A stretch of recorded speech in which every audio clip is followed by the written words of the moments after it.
Hechos capítulo 2, versículos del 37 al 47. Esta es la última sección de este capítulo 2, que lo dividimos en 3 secciones. Y esta sección se llama Los primeros convertidos. Y dice así la palabra del Señor: oídas estas cosas y compungido su corazón, preguntaron a Pedro y a los otros apóstoles: hermanos, ¿qué debemos hacer? Pedro le respondió: arrepentíos y bautícese cada uno de vosotros en el nombre de Jesús el Cristo para perdón de los pecados y recibiréis el don del Espíritu Santo. La promesa es para vosotros, para vuestros hijos y para todos los que están lejos, es decir, para cuantos el Señor nuestro Dios llame. Con otras muchas palabras daba testimonio y los exhortaba diciendo: poneos a salvo de esta perversa generación. Los que aceptaron su palabra fueron bautizados. Aquel día se añadieron alrededor de 3.000 personas. Se mantenían fieles a las enseñanzas de los apóstoles y en la comunión, en el partimiento del pan y en las oraciones. A todos les sobrevino temor ante las muchas maravillas y señales que los apóstoles realizaban. Quienes habían creído se mantenían unidos y lo compartían todo y tenían en común todas las cosas. Vendían sus propiedades y sus bienes y los repartían a todos según la necesidad de cada uno. Todos los días con perseverancia y unánimes se reunían en el templo y partían el pan en las casas y comían juntos con alegría y sencillez de corazón. Alababan a Dios y tenían el aprecio de todo el pueblo, y cada día el Señor añadía a la iglesia a quienes habían de ser salvos. Pues hasta aquí, hermanos, el capítulo 2 del libro de los Hechos. Y al terminar el apóstol Pedro su discurso, como vimos el domingo pasado, o al menos una buena parte de este discurso, ya que algunos teólogos consideran que las pocas palabras que menciona Pedro en estos versículos que os acabo de leer forman parte del discurso de Pedro. Sin embargo, particularmente, en mi caso personal, creo que en verdad el discurso de Pedro terminó en el versículo 36. Lo que responde después es porque le preguntan: varones hermanos, ¿qué haremos? Y ahí es cuando Pedro les contesta, ¿no? Y además lo hacen porque estos judíos presentes en Jerusalén pues se sintieron profundamente conmovidos por el discurso que habían escuchado del apóstol Pedro, ¿no? Y hermanos, personalmente también creo que ya esa sencilla pregunta, ¿qué haremos?, creo que ya eso lo podemos identificar como un acto que pertenece a la obra del Espíritu Santo. Pues es el Espíritu quien convence de pecado, de justicia y de juicio, tal y como el Señor lo enseñó a sus discípulos que iba a suceder. ¿Recordáis? Así dice Juan capítulo 16, versículos del 7 al 11. Os digo la verdad, dice el Señor. Os conviene que yo me vaya, porque si yo no me voy, el Consolador no vendrá a vosotros, pero si me voy, os lo enviaré. Cuando Él venga, convencerá al mundo de pecado, de justicia y de juicio. De pecado por cuanto no creen en mí, de justicia por cuanto voy al Padre y no me veréis más, y de juicio por cuanto el príncipe de este mundo ha sido ya juzgado. Por lo tanto, hermanos, en este instante nos encontramos ante el punto de partida del nuevo nacimiento de estos judíos que estaban presentes en Jerusalén. Los que habían oído el discurso de Pedro estaban siendo convencidos en sus corazones por el Espíritu Santo. Y por eso mismo, de modo urgente, le preguntaron a Pedro y al resto de los apóstoles: varones hermanos, ¿qué haremos? Ciertamente las palabras inspiradas por Dios los traspasaron y los impulsaron a tomar acciones en sus vidas. Pero como no sabían exactamente qué debían hacer, le preguntan a los apóstoles: varones hermanos, ¿qué haremos? Y esto nos debe hacer recordar también las famosas palabras del autor de Hebreos, capítulo 4, versículo 12, que dice: Porque la palabra de Dios es viva y eficaz, y más cortante que toda espada de dos filos, y penetra hasta partir el alma y el espíritu, las coyunturas y los tuétanos, y discierne los pensamientos y las intenciones del corazón.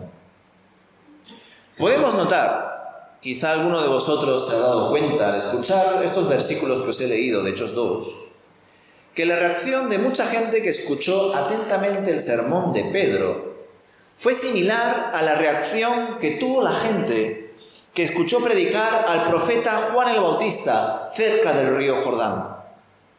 En ambos casos, tras una predicación inspirada por Dios, una predicación de exhortación, los presentes preguntaron lo siguiente al predicador: ¿qué haremos? Así se lo preguntaron a Juan cuando escucharon su predicación, y así se lo preguntaron ahora a Pedro cuando escucharon su sermón. ¿Qué haremos? Y ante esta pregunta, al igual que hizo el profeta Juan, exigiendo frutos dignos de arrepentimiento, el apóstol Pedro les ordena a los judíos que se arrepientan y sean bautizados en el nombre del Señor. Y aquí precisamente nos encontramos ante la gran diferencia entre el profeta Juan el Bautista y el apóstol Pedro. Pues Pedro habló aquí claramente sobre Jesús y sobre que recibiría el don del Espíritu Santo.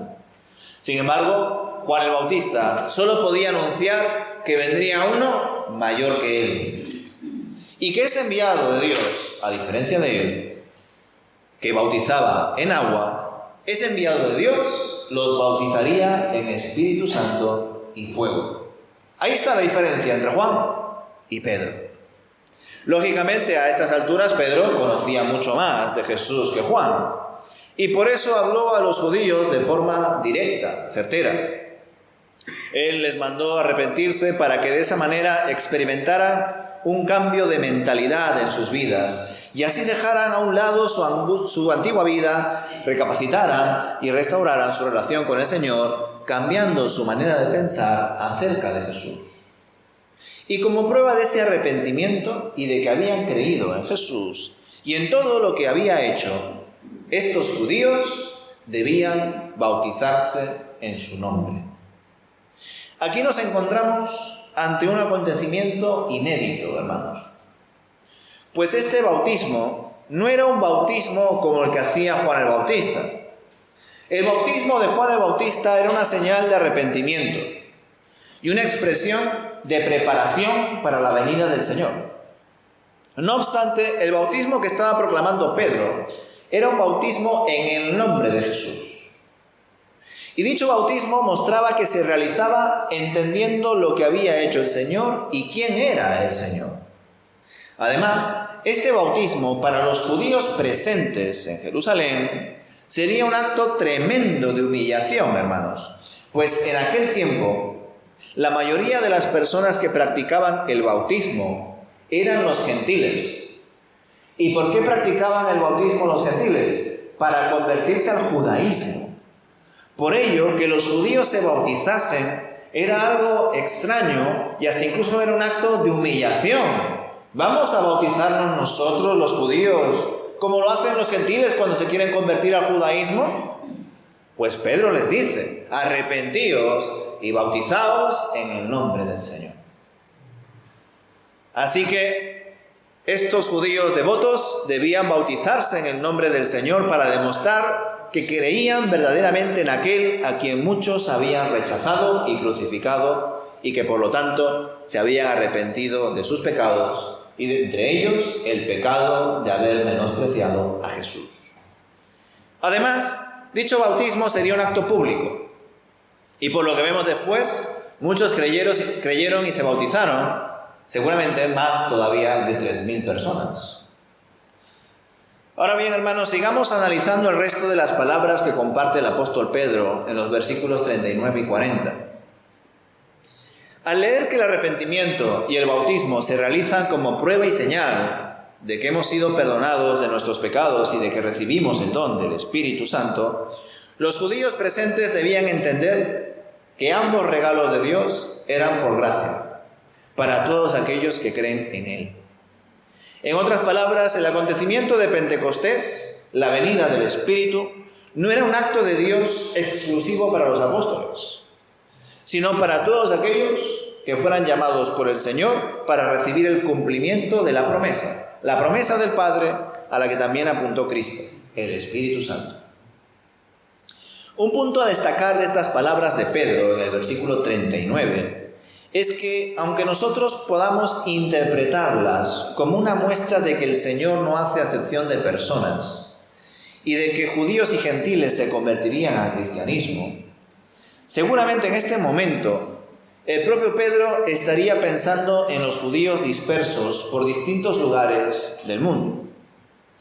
Sin embargo, me encanta pensar que en el versículo 39 Pedro contesta pensando quizá otra cosa, como dando a entender que este llamado es para vosotros, vuestros hijos y los que están más allá. Pero con ello, en el versículo 39, Pedro seguramente estaría haciendo referencia a los judíos de la dispersión, a judíos que estarían en otros lugares.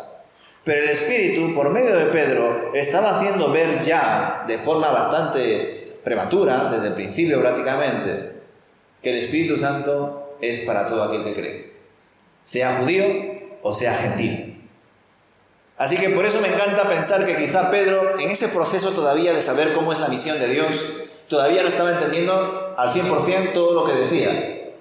Y hasta quizá en su mente lo aplicaba a los judíos que estaban lejos. Pero no, era a todos aquellos que decidan creer. ¿Vale? O sea que el Espíritu estaba inspirando al apóstol, apuntando mucho más allá de lo que el propio Pedro entendería y que no pudo entender hasta el capítulo 10. Cuando tuvo ese encuentro con Cornelio en su casa, y ahí por fin Pedro entiende que el Espíritu Santo también es para los gentiles, que Dios no hace excepción de personas, que es para todo aquel que cree. Pero en este momento Pedro todavía no se sabía la lección. De hecho, falta mucho tiempo para llegar a la conversión de los gentiles en la casa de Cornelio. Pero llegaremos, Hechos capítulo 10. Otro asunto que quiero mencionar en este momento y que retomaremos en varias ocasiones conforme avancemos en nuestro estudio del libro de los Hechos, es el tema del bautismo. Tal y como lo expresa Lucas en estos versículos, podemos entender que los presentes recibieron el Espíritu después de haberse bautizado como muestra de arrepentimiento. Y aunque sea una interpretación lógica, eso no significa que ese sea el orden concreto en el que se efectúa la salvación de Dios en nosotros. Es más, nosotros sabemos, tal y como os dije al principio, que el único que convence de pecado es el Espíritu. Y cuando los judíos presentes, después de haber escuchado el sermón de Pedro, le preguntan ¿qué haremos? Desde mi interpretación, entiendo que allí el Espíritu Santo ya estaba obrando en los corazones de esos judíos que habían escuchado la palabra. Y además la palabra es cortante, más que una espada de doble filo. Y por lo tanto, en ese momento el Espíritu ya estaba obrando en ellos. El nuevo nacimiento se estaba efectuando en ellos. Por eso es importante entender esto que os voy a decir, hermanos. Nosotros sabemos, tal y como os dije al principio, que el único que convence de pecado es el Espíritu y que la fe salvadora es un regalo de Dios, un don espiritual. Por tanto, entendemos que el Espíritu trabaja en el corazón del ser humano desde el principio, desde el nuevo nacimiento, desde la conversión y la regeneración. Es Él quien nos confronta y nos cambia el corazón, hermanos. Por lo tanto, querer delimitar las fases o etapas de la salvación basándonos en las descripciones que se hagan en las distintas conversiones de este libro y tomarlas como conversiones normativas que deben aplicarse del mismo modo hoy en nosotros sería un gran error. Y para ser un poco más claro, hay muchos teólogos y cristianos que batallan entre ellos, sobre todo a nivel histórico, se han dicho de todo, porque algunos piensan que el Espíritu Santo obra en el ser humano cuando empiezas a creer. Otros piensan que cuando uno cree y se arrepiente es porque el Espíritu Santo ya obró. Y luego vienen otros que te dicen, no, el Espíritu Santo no obra de verdad hasta que hables en lenguas. y tantas cosas que os podría decir y que solamente confunden y que ponen el punto de mira en el humano y no en Dios. Y nuestro punto de mira debe estar en Dios, hermanos. Y en que Dios es el autor y consumador de la fe. Y que lo que Él empieza, Él lo acaba. ¿Vale? Pero esto solamente es una introducción, porque desde luego las batallas por entender cuáles son las etapas de la salvación se van a producir justamente más adelante, cuando se conviertan también los samaritanos, se conviertan los gentiles y pasen cosas alrededor de esas conversiones masivas. Por ahora solamente estamos empezando, pero ya de por sí se puede generar una confusión aquí, hermanos. Sobre todo por cómo aparentemente está escrito el texto. Porque lo que dice Pedro se puede entender como que arrepentíos, bautizaos, y al hacer esa señal de arrepentimiento y de humillación de bautizaros siendo judíos, recibiréis el don del Espíritu. Eso puede ser una confusión, hermanos, porque entonces podríamos llegar a entender que por el hecho de bautizarme yo recibo el Espíritu. Es decir, por hacer yo una obra, ¿recibo el Espíritu? ¿Recibo la salvación? O peor aún, hoy en día los que se bautizan en agua como señal de arrepentimiento y de que creen en Dios, ¿ahí recién reciben el Espíritu? ¿O más bien se bautizan porque ya tienen el Espíritu? Y por lo tanto ya creen y se arrepienten y están trabajando en tener una vida que agrade a Dios. Como digo, ahí se presentan esos debates del orden, ¿no? ¿En qué momento obra el Espíritu? ¿En qué momento el ser humano también tiene que responder, ser responsable? Pues a veces leyendo esos textos, pues de forma un tanto inconexa o sin sentido, nos podemos perder en vez de aclararnos, hermanos. De hecho, otra razón por la cual este testimonio de los primeros convertidos no puede tomarse como algo normativo, y esta palabra lo voy a usar varias veces, hermanos, lo de normativo, es decir, algo normativo es algo que lo debemos de imitar tal cual e imponer tal cual. Así está escrito, así tiene que pasar. Eso es algo que lo tomamos como normativo, como una norma que hay que aplicarlo tal cual. Pues aquellos que tienen esa lucha, ¿no?, de aplicar las cosas de forma normativa, pues son demasiado literalistas con el texto y piensan que hay que aplicarlo tal cual. Y sin embargo, en ese mismo método que tienen de entender y aplicar el texto, no se dan cuenta de ciertos detalles que te indican que no puede ser normativo. Y uno de ellos es el siguiente: no puede tomarse este texto como normativo porque en ningún momento se menciona explícitamente que los judíos deban creer en Jesús. Y si no, os invito a que lo leáis. Pedro no les dice: creed en Jesús, arrepentíos y bautizaos. Simplemente les dice: arrepentíos y bautizaos. Luego más adelante se da por hecho de que también creen, pero no en este momento en el que supuestamente se hace ese acto de recibir el Espíritu Santo. Solo se menciona el arrepentimiento y el bautismo, no la fe. Y el bautismo, como os he dicho antes, se establece en este momento como un acto de humillación y confesión pública de dicho arrepentimiento. Algo que, por supuesto, demandaba una evidencia visible de que realmente se estaba haciendo de corazón, no con fingimiento. Por lo tanto, y esto lo retomaremos más adelante con mayor profundidad, el bautismo en agua, hermanos, es un acto realizado por personas, tanto por quienes bautizan como por quienes son bautizados. Pero el bautismo del Espíritu es obra de Dios y no se recibe porque hagamos una obra, es porque Dios lo hace por gracia. Como por ejemplo, pues nosotros que nos bautizamos en obediencia, ¿no? Eso es una obra nuestra. Y además lo hacemos porque el Señor lo ha establecido, es una ordenanza. Pero no lo hacemos por obtener algo a cambio.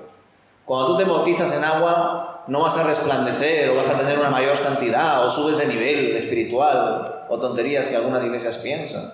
No es así, hermanos. Nosotros nos bautizamos, al igual que nos congregamos, al igual que participamos de la cena del Señor, al igual que oramos, lo hacemos porque el Señor así lo ha establecido y queremos agradarle.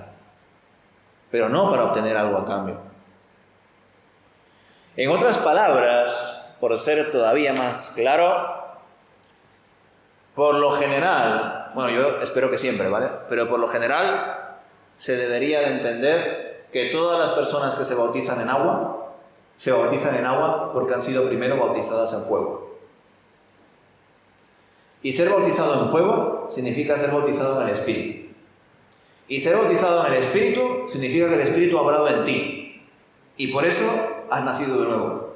Por eso crees en Jesús y te arrepientes. Por eso tu corazón ha sido regenerado. Ya no es de piedra, ahora es de carne.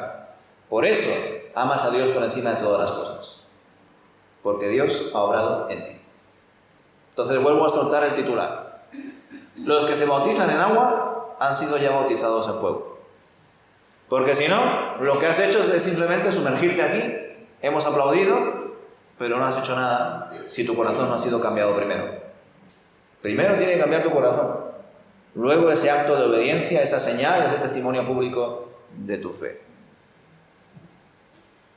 Desde luego, para aquellos que tengáis dudas e inquietudes acerca de cómo obra el Espíritu Santo en nosotros, pues tenéis la labor de leer con mucho detenimiento todo el libro de los Hechos y las cartas de Pablo. Y os animo a ello, hermanos.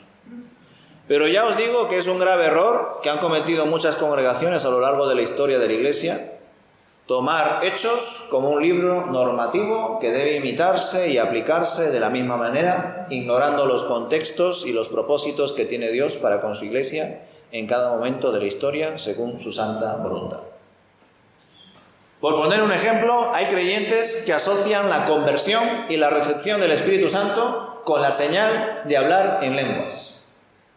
Y piensan que aquellos que no han hablado en lenguas no se han convertido de verdad, o no tienen el Espíritu con ellos, ni pueden ser llenos del Espíritu.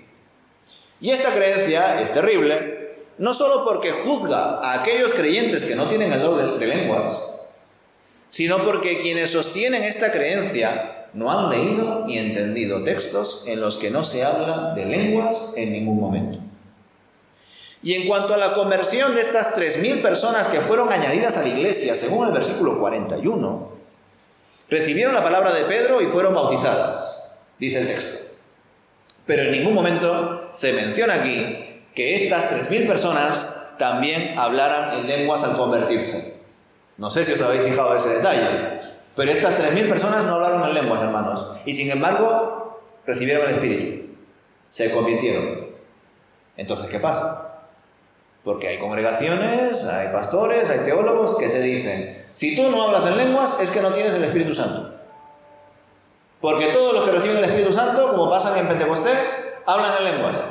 Así, pues creo que se te han olvidado los versículos de después. Porque ahí se convierten 3.000 personas y no se dice en ningún momento que hablaron en lenguas. ¿Y por qué, hermanos? ¿Por qué no hablaron en lenguas? Pues porque no era necesario. Al final es Dios quien obra, hermanos. El Espíritu es el del Señor. Es Él quien preside y actúa como siempre. Y en el acontecimiento de hablar en lenguas que experimentaron los apóstoles, tenía como propósito impactar a los judíos que estaban de paso por Jerusalén con el motivo de las fiestas de Pentecostés. Y gracias a que estos judíos escucharon el estruendo, vieron el viento y las lenguas de fuego, y en especial oyeron sus lenguas maternas, en labios de varones galileos que eran socialmente despreciados por ser en su mayoría pobres e incultos, Dios proveyó una ocasión en la que su apóstol Pedro pudo dar un discurso con poder, centrado en la palabra e inspirado por él, para que muchas personas se convirtieran y su iglesia obtuviera sus primeras cosechas, más de 3.000 convertidos. ¿Qué os parece? Es decir, los apóstoles hablaron en lenguas aquí para que 3.000 personas prestasen atención y se convirtiesen. No porque la llegada de su Espíritu en nuestros corazones automáticamente incluya la condición de hablar en lenguas. Y esto choca mucho más cuando las iglesias se dividen y los hermanos discuten con el asunto de hablar en lenguas. Porque el hablar en lenguas es algo que Dios ha usado para convertir almas. Y sin embargo, hoy en día, el hablar en lenguas es un asunto de división entre las iglesias y sus denominaciones. O sea, lo que Dios lo usa para bendición, el ser humano lo ha tomado y lo usa para condenación, para maldición, para decirte, yo soy más creyente que tú porque yo hablo en lenguas y tú no. Yo soy más espiritual que tú porque yo tengo sueños y visiones y tú no. Y cosas semejantes. Cuando aquí el Señor ha usado en este momento concreto, en una fiesta concreta, el hablar en lenguas para que los judíos presentes escuchen sus lenguas maternas y digan, ¿qué está pasando aquí? ¿Por qué están hablando esas lenguas que no eran ni griego, ni hebreo, ni arameo? Eran lenguas de diferentes naciones, diferentes países, que ellos podían entender humanamente, porque recordad que son lenguas humanas, no angelicales. Eso es otro tema que ya llegaremos a él. ¿Vale?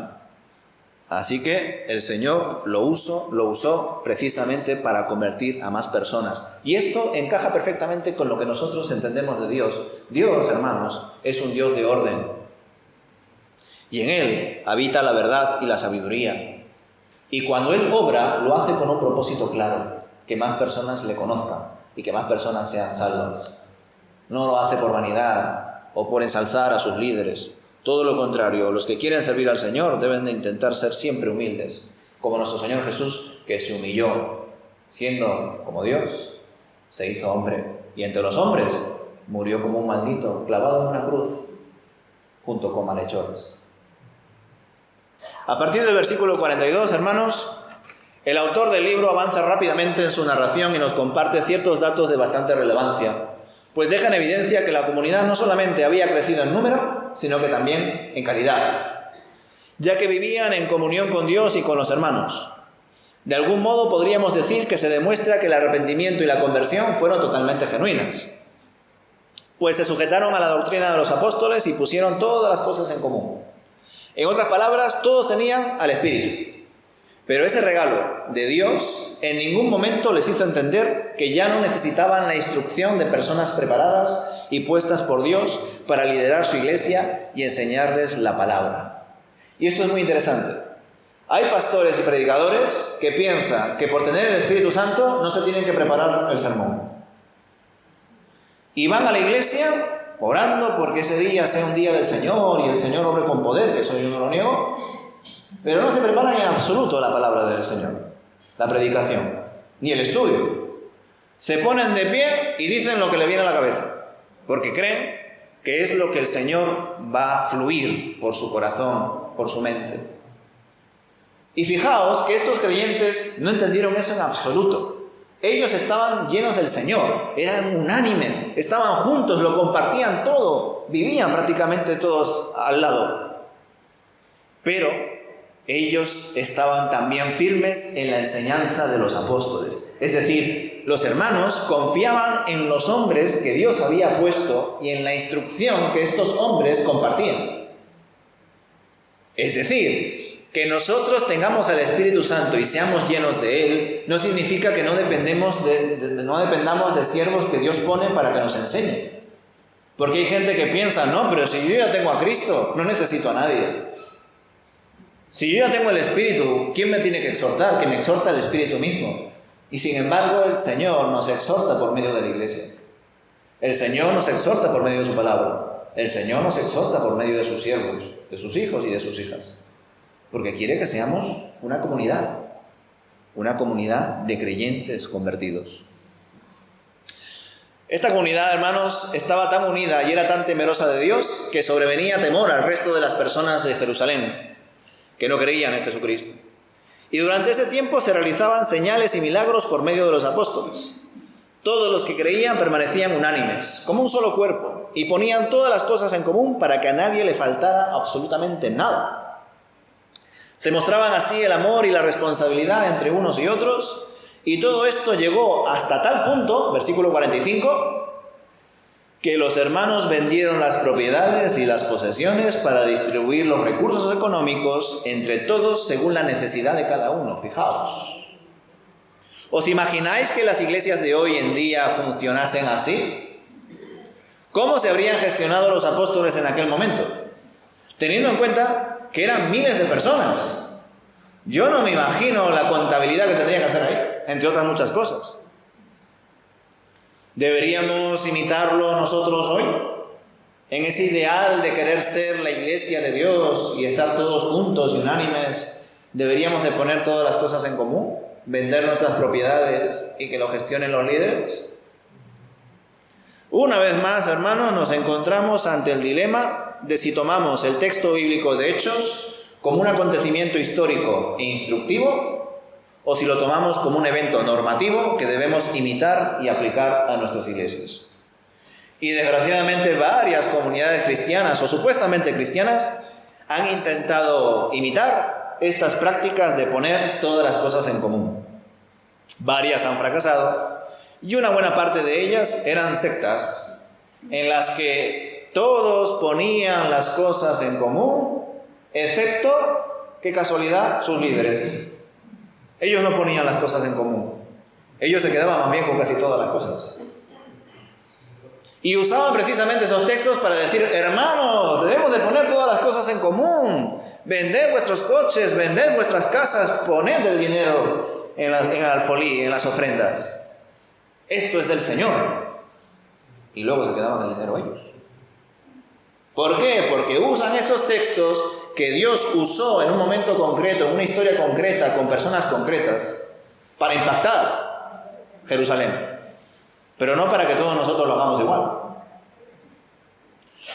Como comprenderéis, no estoy de acuerdo con aquellos predicadores que toman estos textos como algo que debamos imitar al pie de la letra. Entiendo que el Señor obró poderosamente y de esta manera porque tenía un propósito claro: impulsar en este instante el crecimiento de su iglesia de forma excepcional y unida.